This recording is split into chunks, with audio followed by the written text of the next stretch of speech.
everyone, and welcome back to the Valentine Reset Voices.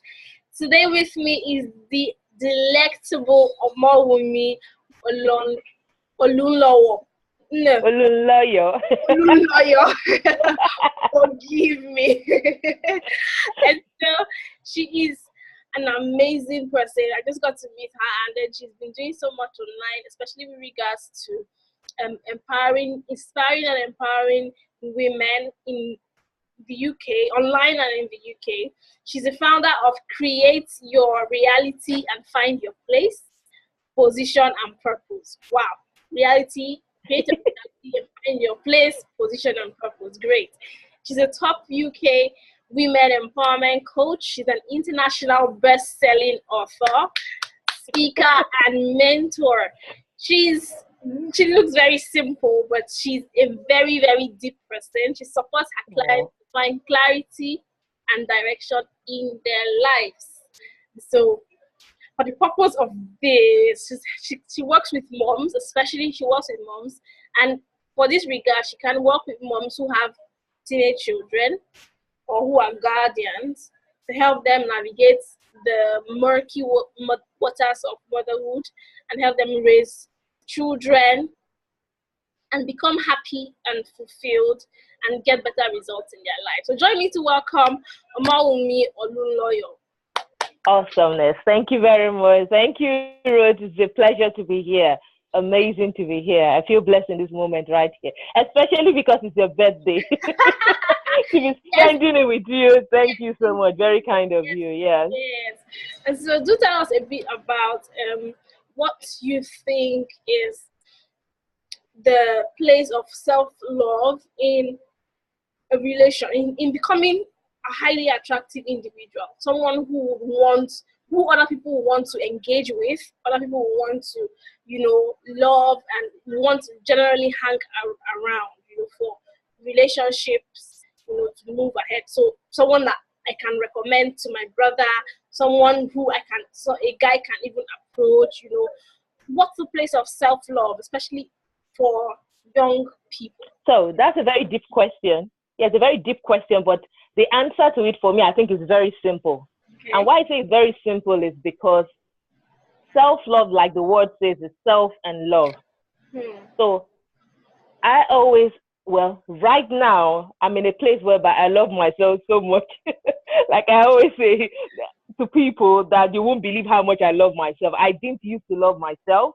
So I'm in a place whereby right now, right here, I love myself so much. It's like I take care of number one and every other person follows after me.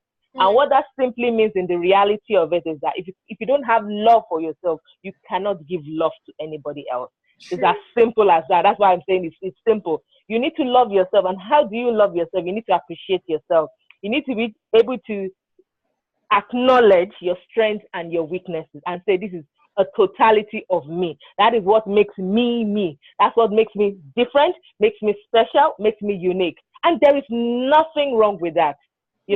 My nose is just the way it is because that's the way it makes me special. My ears are just the way it is because that's what makes me special, Exactly. My face, my height, my weight, my color, you need to accept all those things as who you are in totality because that is what makes you you. The moment you don't accept that, then self-love now begins to reduce gradually and you empower others now to now treat you anyhow.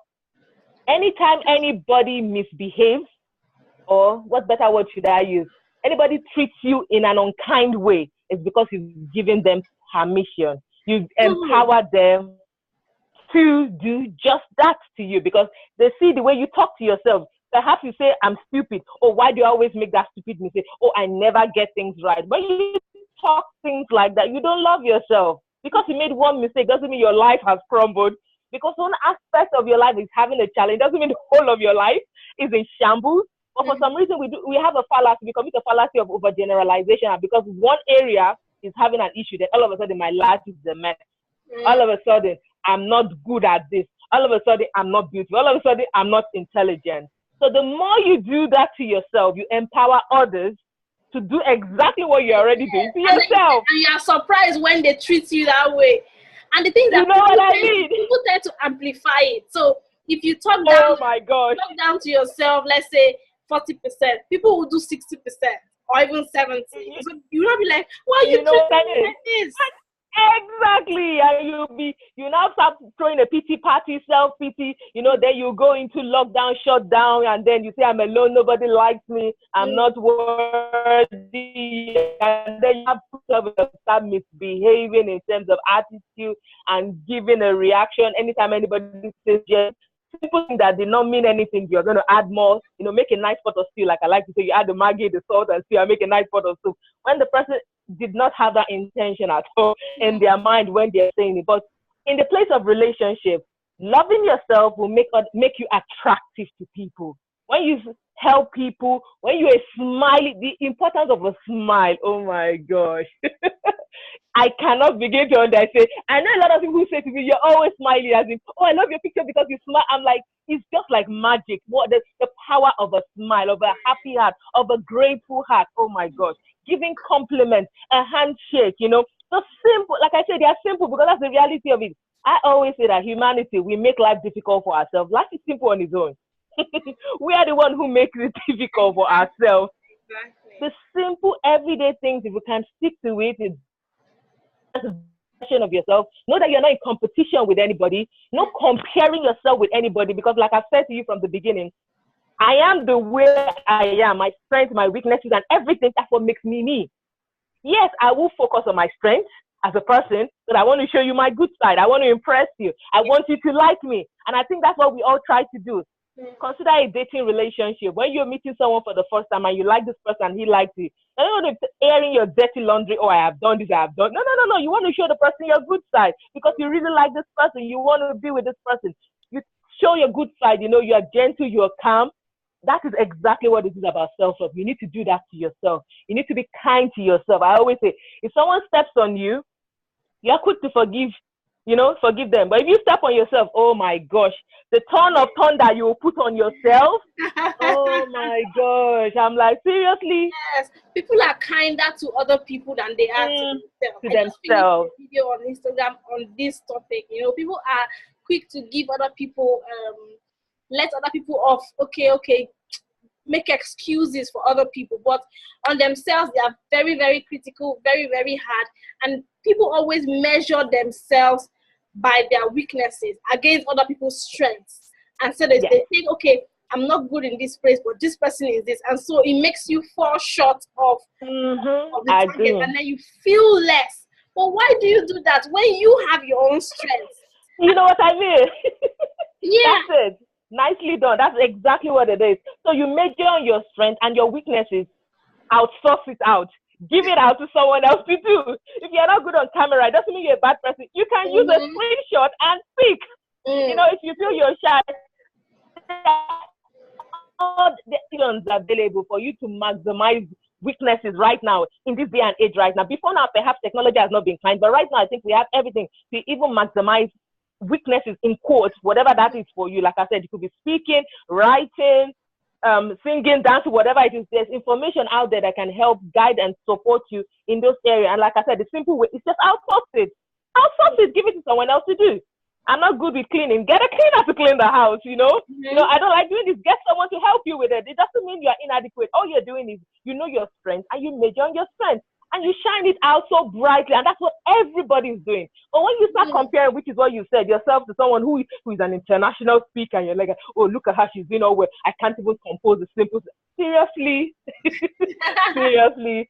So in answer to your question, for you to be that person that people want to hang out with, love yourself. Accept yourself just the way, fault and all. I'm including fault because that's what we do a lot to ourselves. We maximize, we enlarge the fault and the issues, and the reality is that is who you are. That is what makes you special. That's what makes you different. Perhaps that's even a challenge for you to overcome, and then there's a story you can share with every other person. Say, before I was this, now I am this. And because I can do it, you can do it. You can be an inspiration, a motivation, a challenge. It could be a stepping stone, to higher ground for you. Who knows? I don't know. But because you now major on it and make it seem like I'm not good at anything in quotes, then all of a sudden you don't love yourself, you talk down to yourself, and then you start reacting to people anyhow. So I hope that answers the question. Thank you. It really does answer the question. It mirrored a lot of things that I had already done in a different broadcast, and wow, it means Okay. spirit is indeed one. And so going to our a subset of that question now. How can someone, let's say a teenager who is that her name is Nina and she's 16 years old, how can she actively love herself? What does she need to do to love herself? Okay, so to Nina, who is a 16-year-old, the first thing I'll say to you is you're special. I'll tell her to wake up in the morning and look in the mirror. Because I don't know where she is at this point in her life, but I will say things that helped me. I wake up in the morning, I have positive declaration. I'm a fan of positive confession. I believe that there's power in the tongue. I believe that I create my realities by what I say. So I don't say things like stupid, I'm foolish, or I can't. It doesn't exist in my dictionary. Can't does not exist. You understand? I always say to my son, when he says to me, oh, mommy, I can't tie my laces, I'll say, you cannot tie your laces yet. Mommy will show you how. So the first thing I would say to this Nina, this awesome 16 beautiful woman, is that we need to write a compilation of confession, and you need to see yourself as exactly who you are. Because the image you are putting in front of you right now is not who you are, and that is a lie. So you need to see yourself as who you are. And who are you? You're Nina. You're a woman. You're special. You're different. You're unique. All the amazing qualities that Nina has, we're going to write them down. You understand? Are you good at speaking? You say, I'm an excellent speaker. People like me. I like people. I am good company. Whatever it is that you want, you create out your reality one by one by writing it down. All those things you have in your head, I think, oh my gosh, I can't do it. Now we're going to create it. We're going to create a picture in the image. As children, we have imagination. We have, we imagine a lot. We have creative ability. Yes. And as we grow older, we lose it. I don't know why, but it's been proven by research that reality stares us in the face. Children are not inhibited by what is, they don't know. So that their blank state of mind helps them to imagine crazy things, So as an adult, the way that can grow and develop in you is by writing it down. And after writing it down, then you need to go to the mirror. And I say the mirror because you need to look at yourself and tell yourself that this is who you are. Where you are right now does not determine where you're going right now. Life is a journey and life is in phases. And we all grow and we all develop in different phases. So you need to love yourself. And the first thing, like I said, is write down this confession, and we're going to wake up in the morning. 3 minutes. I don't think it will be up to 5 minutes. Just a short, simple confession, declarations, affirmations, whichever English word people like to put, and just say this to yourself. Power. I saw a Facebook clip a while back of a father with his 6-year-old telling her, I am powerful. The girl said, I am powerful. I am strong. Yes, I am strong. I thought, oh my gosh. Imagine if everybody as a grown-up can do that for them. So imagine the self-confidence this little girl is going to have. So Nina is going to have to do that as number one. Like I said, it's simple. I'm all about keeping things simple. I don't complicate things at all. So it sounds like, oh, is that all you do? Yes, that's the first thing. We need to change the image you have in your mind first about who you are. Because once you accept yourself as that image that you are seeing, because the more you keep saying it and the more you keep seeing yourself and your ears keep hearing it, it does something to your mind. All of a sudden, if somebody says to you, you're ugly, they're like, actually, I'm not. I'm beautiful. Yeah. All of a sudden, what you've deposited inside of it's going to come out. Because what is inside right now is nasty stuff. It's the baddies, like I like to say. So we want to put the goodies in there, and you're going to do it over and over until now. I still say my confession. I don't think you ever get that. Well, for me anyway, I don't think anyone gets tired of saying to themselves, I'm beautiful, or I'm lovely, or I'm special, or I'm able, or I'm capable. I help people, or people like. I don't think that's a bad thing to keep saying to myself over and over and over again. Thank you. I smile. People want to hang out with me. People want to be with me. So that's one simple tip. That's what I would say to Nina.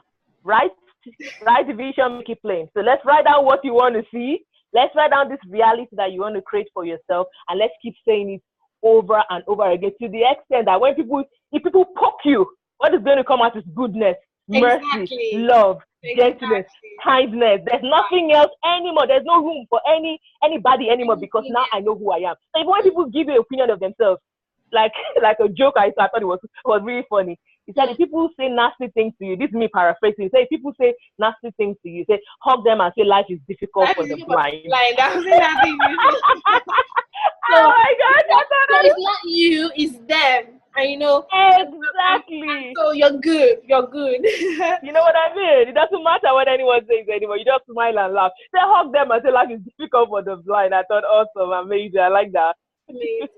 So the next question we're going to be handling is from your experience now with relationship and love.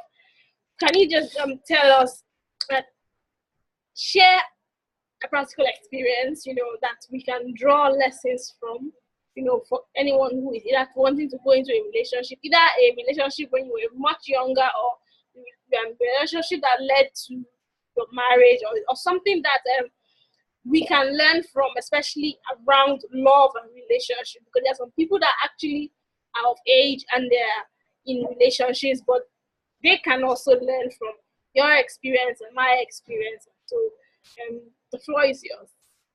Okay. So do you want me to share an experience from what I learned in terms of love, from a love point of view? Okay. So I think one relationship that stands out for me, and I can't forget, no matter how much I try, is my first real relationship. As a child growing up, I struggled with self-esteem. I thought nobody liked me. I thought I was too tall. Back home where I come from, originally, they call me Dongo Yaro. They call you all those kind of, you know, Langa. They call you all these funny names. So I was one of those people, here we'll call it bullying, but then we don't say they're not being nice to you. But I didn't have a lot of friends. And so because of that, I did a lot of people pleasing because I wanted people to like me. So I followed the crowd and did all of that. So at the age of 16, I remember saying to myself, I don't think anybody's going to marry me. You can imagine a 16-year-old girl saying that to herself. I just could not see how somebody could love me. I'm thinking, this person that everybody has said all these nasty things to, who would want to marry me? I didn't see myself as beautiful. I was slender. So I thought I was too thin. I thought, see, no flesh. In fact, I said lots of nasty things to myself. Then eventually in church, I went to God. So that was my release point. So I'm a Christian, so I went to church, and that's where my release outlet was in terms of serving. And the more I served, I got distracted with every other thing happening all around me because I wasn't hanging around with much people anymore, but just the godly people in terms of church and activities. Then someone in church asked me out. And I thought, oh my gosh, it's happened. Someone likes me. I'm good, you know. All of a sudden, my self-esteem was like, I don't want to say times 1 million. I was like $1 million. I was over. Anybody who cared to listen to me, I made the noise of, I have a boyfriend. I have a boyfriend, and I'm going to marry him. So that's what I said to myself. I said, whoever I go out with, I'm going. I don't do, because I'm a Christian. That's the belief system we do. I'm not testing waters. If I said yes to you because I like you and you like me, then we're going to get married. To cut the long story short, 2.5 years into this relationship, the guy woke up one morning and just said to me, I don't want to see you again. Wow. Just like that, exactly. Till now, he has not told me what exactly happened. All I can say is that the ways of the Lord are perfect. I don't know why that happened, but all I can say is that where I am right now, I am happy where I am right now. Because it taught me a lot about myself. The one thing I learned in that relationship, I'm going to talk about that lesson now because there's a lot of things to say in between the 2.5 years, you know, like you do in a relationship. Yeah. But the highlights and the lessons that I got from that is, one, my happiness does not depend on someone because it broke me. You can imagine a young girl, like I said, at 16, who said she won't get married. And then someone eventually said, oh, I like you. You understand? We're going to get married. So my life was like, that's it, all over. God has answered my prayers. You know, all my Christmases have come all at once. And just in one day, without, it's a different thing to say, oh, you did this, you know, to give a reason for nothing, no explanation. Everybody asked, from his parents to friends to family, what did you do? He said, she didn't do anything. I'm just not interested. I don't want to see her again. Her side just got that. I'm thinking, where did this come from? Wow. Nothing, no explanation. Like I said, it was just like, I'm not interested anymore again. That's as simple as that. The parents were like, don't worry, we'll talk to him and we'll get things brothers, but nothing happened. After months, I thought I was going to die. Exactly. I remember I was in school. I thought I was going to die. So the number one lesson there is my happiness does not depend on. I was so insecure because I have now transferred my own happiness into him. And because he was in my life, he was the happiness. So because he's gone now, I thought, I'm bare now. I'm naked. who's going to want to hang out with me now? I have no family, no support system. No, even though I had my own family, all of a sudden my own life, my own relevance, my own importance, my own essence, my purpose, my living was not on this one person. I gave him so much power in my life that it broke me down. And my academics began to fail because I wouldn't go to class because I would be crying, I would be miserable. I just want to hang out with anyone again. That's number one lesson. Do not let your happiness depend on one person. You are in charge of yourself. You need to be single in yourself, which I have learned now. A lot of married people are not single. Exactly. I'll say that again. Exactly. A lot of married people are not single. And that is why when their husband is not around, they can't find themselves anymore again. They can't function. They can't do nothing. Nothing. You know, they have nothing with their name on it. Nothing. So if they shake you now, nothing is going to come down. Like when you shake a tree, nothing is going to come down. So I'm saying all of this to say this. You need to be single. I wasn't single. That is why all that happened to me. I did not know my own self. I did not know my own worth. And so when one person decided, you know what, we can't continue again, it broke me. Yes, you should feel the pain, but you shouldn't break the fact that you can't function anymore again. True. I couldn't function.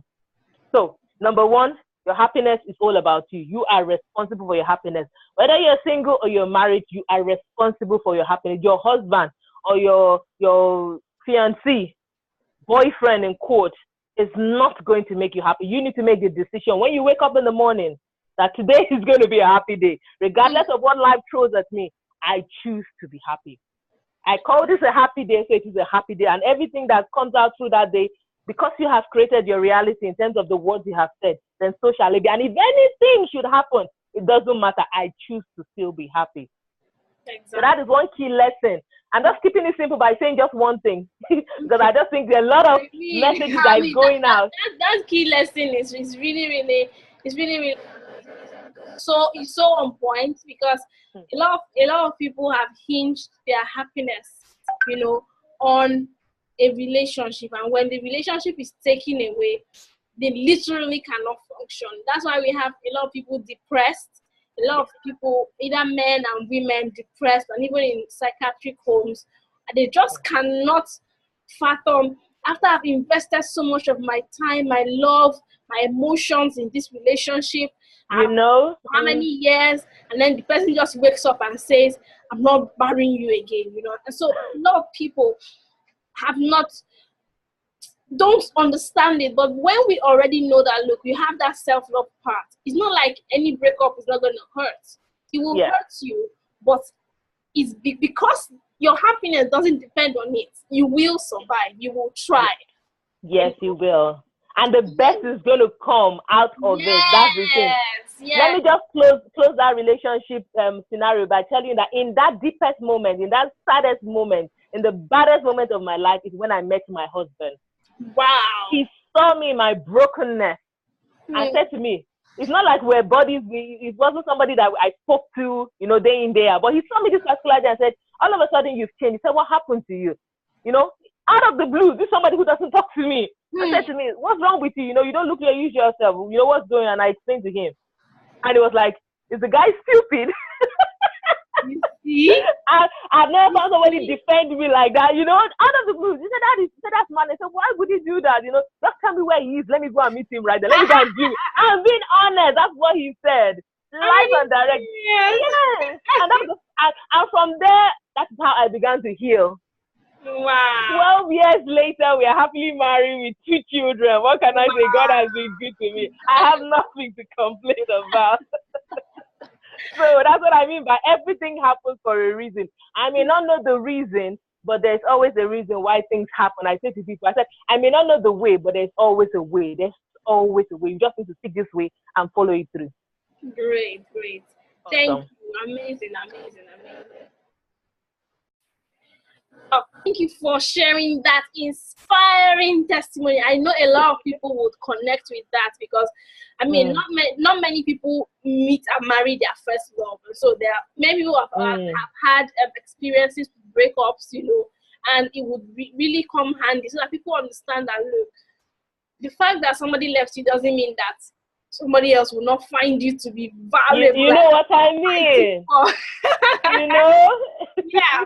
Okay, so our last question for this session is, what are the consequences of too much too soon, with reference to premarital sex, especially for those who are teenagers and young adults? We're not, I mean, definitely the boy is not ready to get married. Let's say a boy that just in university, and you're just fresh out of high school, and then you say, okay, you're in a relationship, I mean, and then he's asking for sex. What would you say are the consequences of, you know, getting into premarital sex early for young people? The reality of premarital sex is that sex is the union that binds souls together. And I think a lot of people do not realize that. They think, oh, we're just messing about. You know, we're just having fun. It is more spiritual than it looks. It is more spiritual than it looks. As a Christian, I have understood, I have learned a lot in terms of relationship and the impact sex has on it.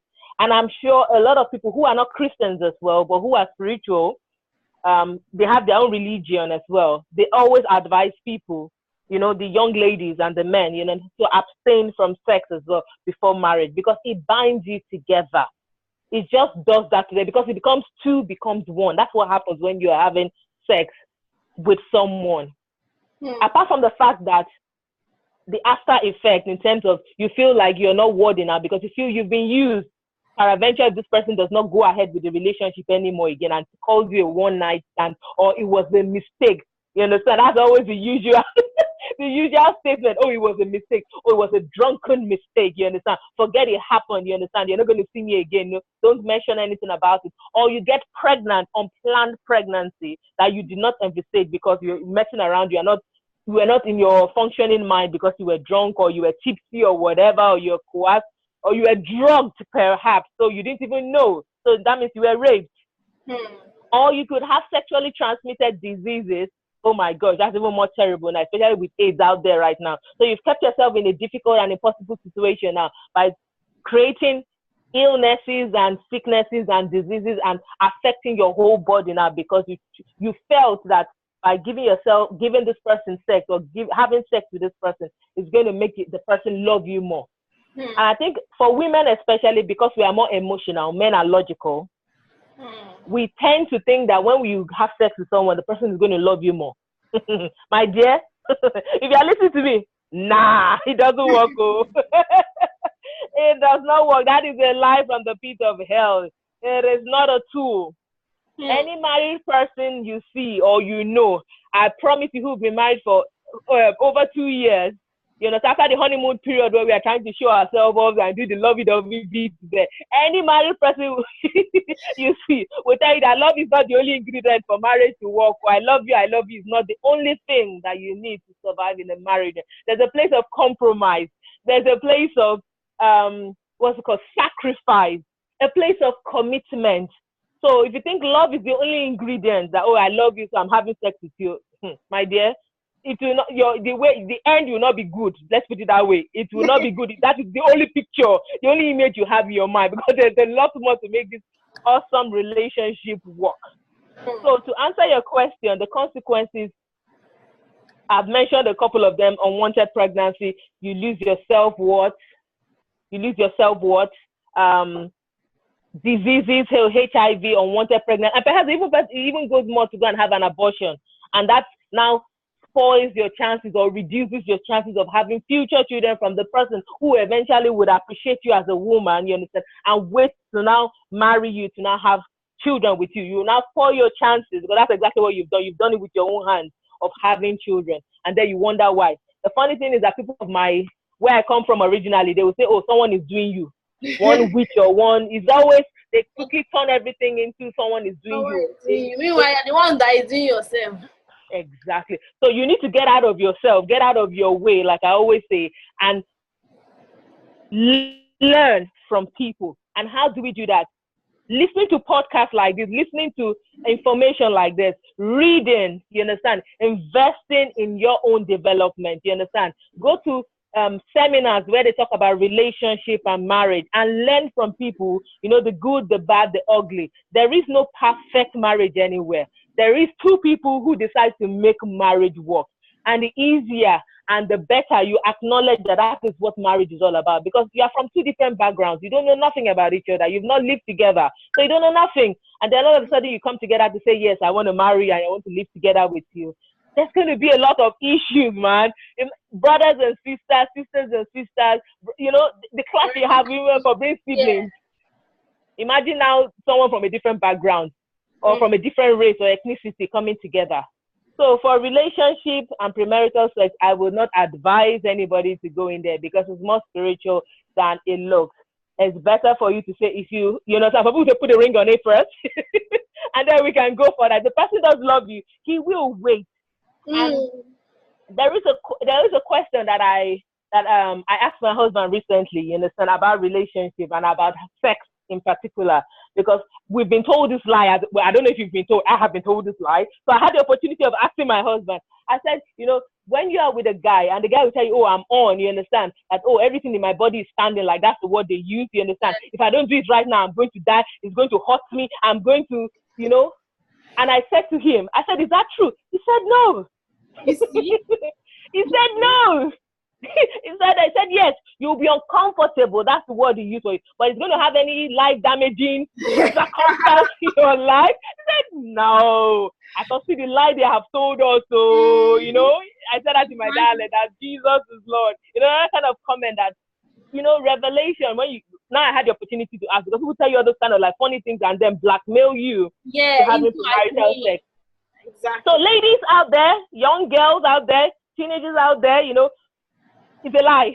Nothing is going to happen to them. They will survive. They will live another day.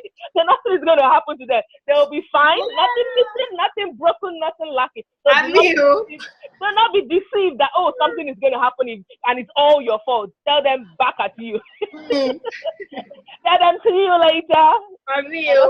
You know what I mean? So that's basically what I would say in that respect. Thank you so much. And so on this note, we would wrap up this segment. What are your last words for both men, young men and young ladies with hormones, and then they are attracted to what would they do with the attraction that they have for the opposite sex now? So how can they retain purity? How can, if they want to be in a relationship, what do they do with those raging hormones, you know, whilst in a relationship before getting married? Very important, very key question you've asked there, Ruth. So I think the key things you need to do is maximize your time. Maximize your time together. And if you find that you are in a place whereby your hormones, like I said, because we have a body, and the body will respond to things. It responds to touch. Response to touch. So you can't expect someone to touch you and nothing is going to happen. If someone is telling you nothing is going to happen, the person is lying to you. So don't put yourself in an impossible position. So what I mean by that, if you know when the two of you are around, something is going to happen. Don't put yourself there. We know. Let's don't pretend and deceive ourselves. You get what I mean? I like you, you like me. We know if we are together, we want to do something. Let's don't be together alone. Be in a public place. You know, just eliminate an excuse or a reason to do something that you later on wish that, oh, I wish I did not do it. Don't deceive yourself and think you're deceiving others by saying, oh, it won't happen to me, or things like that don't happen to people like me. No, you're not being honest with yourself. So don't put yourself in a situation whereby temptation, you understand, is going to happen. Then number two, I would say is find a hobby. Find a hobby, you know, get to do something interesting. When you feel in that moment, in that space where, you know what, I'm feeling something. I don't know what you like to do. Jogging, cycling, reading, taking a walk, you know, swimming. I don't know what it is. Do something that takes your energy. You know what I mean? Lets off energy. Exactly. So swap that, because the moment you start doing that, you invest, you spend time in something, your mindset is going to change from where it was to something else, because you've changed focus now. So the whole aim for finding a hobby or doing happy things, like I like to call them, singing, dancing, jumping, whatever it is you like to do, call a friend, speak to a friend, call mother, you know, whatever it is for you, but have a point of release so that you can focus and channel your energy into a more positive avenue and challenge. And then for the third one, I would say just make a commitment to yourself. You know, be disciplined. It's your life at the end of the day. We can say all the lovely things we like to say. Ruth can have these amazing people come and speak to you, but at the end of the day, it is your choice. It's so clear. This day you have been presented life and death. Choose which one you want and you live by it. So if you want to, you know, you want to live well, then live in the way of the light. And if you want to choose that, it's your choice ultimately, regardless of how much I encourage and motivate and inspire. I cannot work it for you. I cannot do it for you. All I can do is share my experience, and Ruth can call the amazing ladies also to share their experience to encourage and motivate you. But ultimately, you need to make this decision and say, you know what? I want to do this. I want my life to be an inspiration. I want my children. I want my children's children. I want to leave a legacy. You understand? To be able to say, you know what? Grandma did that, or great grandma did that. If she did that, then I can do that. And what more would your children, or, you know, how proud could you make, you know what I mean? How proud could you make them be in that moment, in that time? Because of the legacy and the life that you have lived as well. Boom! Like, seriously, thank you so very much. That's great. I mean, the essence of everything is to do something that you will be proud of, your family will be proud of, your children will be proud of, and God ultimately will be proud of you. Thank you so much, Omowunmi, for being here. It's a pleasure. I enjoyed your presence. And so if we want to get in touch with you, how can we reach you? Anyone who wants to get in touch? Oh, yes, if you want to get in touch with me, Facebook. I love Facebook. I kind of like hang out there a lot of the time. So the best place really to get me is on Facebook. I'm not going to give you a website. I just want to give you one thing. So just go to Facebook and type Omowunmi. I'll spell my name out for you. Omowunmi. And my son name Olunloyo. Olunloyo. Omowunmi Olunloyo. I'm the only one there with my happy smiley face. You wouldn't miss it. You can't miss it. And add me as a friend, and then we can take our relationship further and make a connection and see where life takes us both to. Exactly. It will be a pleasure to have you as a friend on my Facebook. Thank you so much, Omowunmi. Wow. God bless Thank you so much. You who's watching. Amen. I do hope you have been motivated. It is not just for you to hear, but for you to do and implement. Remember, Valentine Reset is about helping you to increase your self-love. You understand who you are, especially who you are in Christ, what God has created you to be, the masterpiece God has created you to be, and you functioning in that respect. You treating yourself like the precious diamond that you are, and then that would eventually help other people to treat you in that same way. Valentine is not just about a day or celebration of love. It's about a celebration of you. Make it a celebration of you. Thank you so much for being here. Once again, my name is Ruth Zubairu. It has been wonderful sharing this with you. Awesome. So